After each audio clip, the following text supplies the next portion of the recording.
The Rothbury Traditional Music Festival was founded in 1976 and has continued every year since. This year will mark its 40th anniversary. In that time, the growth in technology has dramatically affected the running of the festival. In this documentary, we'll be finding out how technology has changed the running of the festival over the years.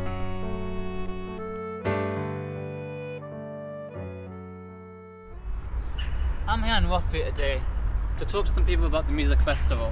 The music festival has been going on for 40 years now. This is their 40th anniversary.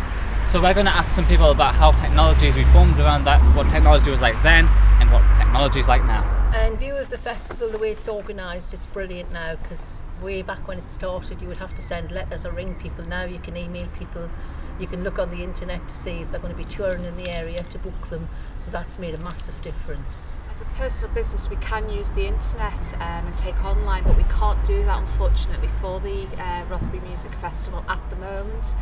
We're hoping in a few years' time maybe we can advance to that point. It's things like the fact that we would have to charge VAT, which would put the price up on tickets, that stops us from doing that.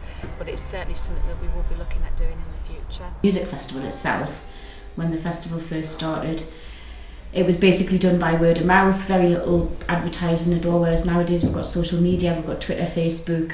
Most of our advertising that we do ourselves, because we don't have a lot of money, is free advertising using social media. How's the festival different today compared to when it first started?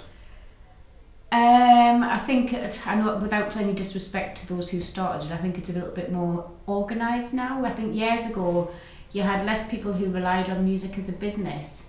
So you had musicians who would come to the festival for no money, just for the drink and the, for a laugh and the music and everything. Whereas now you've got a lot more people who are doing music as a business and advertise themselves. So only you'll go to a festival if they're paid. So in terms of that, from being a festival that didn't really spend a lot of money, we've now had to start spending. Not that I'm saying we spend loads of money, because we haven't got loads. Now I am going to talk to Thompson Bathgate, who is one of the original founding members, which is retiring after 40 years of running the festival.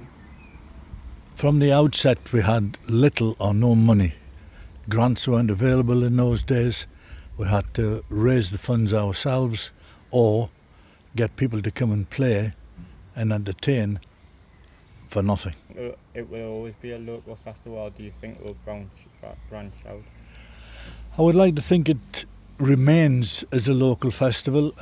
We began that way, and it's meant to be traditional to this area, the music, although it has branched out. As we've had more funds, we've been able to pay to have more well-known musicians come along and to entertain us, but we still have as our base local musicians, and they are always encouraged. So Kyle, have you ever attended the Rothbury Music Festival? Yeah, I have once or twice, Park. Did you enjoy it? It was alright, but it wasn't really my sort of music. It was more like elderly people and older age people in mine. So how do you think the music festival can attract a younger audience? It could bring in more of my genre and change genres into pipe band and curly band, bring in different sorts of music.